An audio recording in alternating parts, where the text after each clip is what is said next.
ये tin shed लगा करके सरकार आखिरकार क्या छिपाना चाहती है? कहीं ऐसा तो नहीं कि बेचने की तैयारी हो?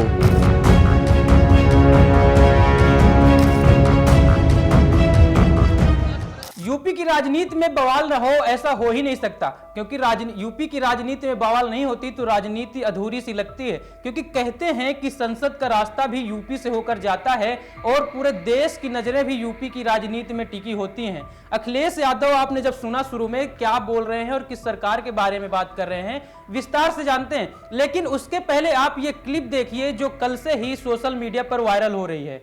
देखिए, ये टीन शेड लगा करके सरकार कुछ तो छिपाना चाहती होगी। टीन शेड आखिरकार क्यों? किसी महापुरुष का सम्मान क्यों नहीं करने दे रहे? अगर किसी की जयंती पर, और वो भी समाजवादी महान नेता जयप्रकाश नारायण जी की जयंती पर, और ये कोई पहली बार नहीं हो रहा है, हर वर्ष जयप्रकाश जयंती के दिन समाजवादी लोग यहाँ इकट्ठे होते थे, उनका माल्यार्पण करते थे, सम्मान के लिए यहाँ पर आते थे, अपने विचार रखते थे। एक वो महान नेता जिसने संपूर्ण क्रांति का नारा दिया और उस समय की सरकार के सामने झुका नहीं, और एक समय ऐसा आया कि उसकी संपूर्ण क्रांति की वजह से परिवर्तन हुआ देश की राजनीति में। ये जेपीएनआईसी, ये सोशलिस्टों का म्यूजियम, जयप्रकाश जी की प्रतिमा, और जो उसके अंदर सोशलिज्म को हम कैसे समझें, समाजवाद को हम कैसे समझें, वो तमाम चीज़ें हैं। ये टीन शेड लगा करके सरकार आखिरकार क्या छिपाना चाहती है? कहीं ऐसा तो नहीं कि बेचने की तैयारी हो, किसी को देना चाहते हो? काम को रोकना, काम को बिगाड़ना और फिर काम का बर्बाद कर देना, और फिर ये लिख देना पेंटर बेचारा बैठा हुआ है, उसे केवल पैसा दिया होगा इस बात को लिखने के लिए कि निर्माणाधीन है। ये निर्माणाधीन नहीं है, ये बेचने की तैयारी है, इसको बेचा जाएगा। और मैं समझता हूँ अगर सरकार नहीं चला पा रही है तो बेच दे तो अच्छा है, कम से कम ये चलने लगेगा। और टीन शेड लगा करके कोई रोक नहीं सकता विचारधारा को, कोई रोक नहीं सकता विचारधारा को। कल का कार्यक्रम कल तय करेंगे। और कब तक लगा के रखें टीन शेड? 1 दिन, 2 दिन, 3 दिन, 4 दिन, 5 दिन, 1 साल, 2 साल, और 2 साल के बाद? अखिलेश जी, कल ट्रैफिक डाइवर्जन भी कर दिया इस पूरे रूट पे और सारी रास्ते बंद किए गए। अभी तो रास्ता कोई डाइवर्ट नहीं था, हम तो आराम से आ गए, आप भी तो खड़े हुए आराम से। सर, पिछली बार दलील दी गई थी कि अंदर सफाई नहीं है, इस वजह से जाने की अनुमति नहीं मिली। अरे इस बार क्या आप सरकार को नहीं जानते?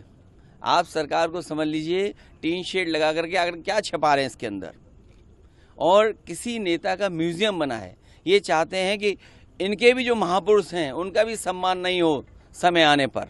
आपने देखा किस प्रकार से अखिलेश यादव जो वर्तमान सरकार है यूपी में, उसके ऊपर ढेर सारे आरोप लगा रहे हैं। और ये मामला क्यों इतना तूल पकड़ रहा है? दरअसल होता क्या है कि आज यानी कि 11 अक्टूबर को जयप्रकाश नारायण की जयंती है, जिसकी वजह से अखिलेश यादव और समाजवादी पार्टी के तमाम नेता आज ही जयप्रकाश नारायण इंटरनेशनल सेंटर पर जाने वाले थे और जयप्रकाश नारायण को श्रद्धा सुमन श्रद्धांजलि देने वाले थे। लेकिन होता क्या है कि कल ही रात में देखा जाता है कि जेपीएनआईसी में ही टीन शेड से चारों तरफ से घेराव कर दिया जाता है, जिसके बाद से अखिलेश यादव को पता चलता है। तो अखिलेश यादव उसका सबसे पहले सोशल मीडिया एक्स पर वीडियो पोस्ट करते हैं और लिखते हैं कि किसी महापुरुष को सम्मान देने या श्रद्धांजलि देने से रोकने के लिए किसी सुसभ्य समाज की निशानी नहीं होती है। जिसके बाद 2 घंटे बाद अखिलेश यादव अपने लाव लश्कर के साथ उस जगह पर पहुंच जाते हैं और वहां पर देखते हैं कि एक मजदूर होता है जो टीन शेड पर लिख रहा होता है कि यह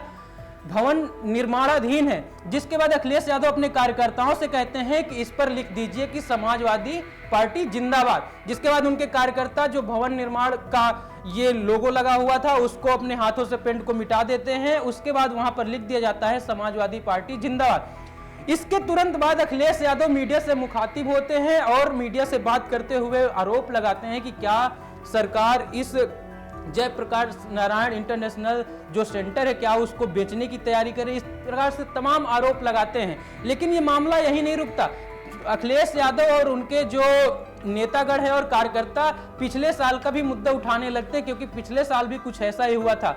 आपको बता दें कि 2023 में भी ठीक इसी तरह से टीन शेड से जयप्रकाश नारायण इंटरनेशनल सेंटर को ढक दिया जाता है, जिसके बाद से अखिलेश यादव गेट को फांद कर और उनके कुछ कार्यकर्ता अंदर जाते हैं और जयप्रकाश नारायण को श्रद्धा सुमन समर्पित करते हैं। उसके बाद ये फिर इस बार अंदेशा लगाया रहा था कि कुछ ऐसा फिर ही हो सकता है। ठीक वैसे ही कल रात में होता है और उस सेंटर को पूरी तरह से टीन शेड से ढक दिया जाता है और अखिलेश यादव वहां पर पहुंचते हैं और मीडिया से बात भी करते हैं, जिसके बाद ढेर सारे आरोप लगाते हैं। इस पर अगर बात करें कि सरकार का क्या पक्ष है, तो सरकार का कहना है कि जब इस बिल्डिंग की जांच करवाई गई तो कहीं ना कहीं ये बिल्डिंग अवैध रूप से पाई गई और कहीं ना कहीं अभी निर्माणाधीन थी और साफ सफाई के सुचारू प्रबंध नहीं थे, जिसके बाद से यहाँ पे एंट्री बैन कर दी गई थी, क्योंकि किसी घटना के होने की आशंका थी। जिसके बाद से पूरे देश में राजनीति में बवाल होने लगा है, खासकर यूपी में, और यूपी में समाजवादी पार्टी के कार्यकर्ता जो है वो भी रोड पर आ गए हैं।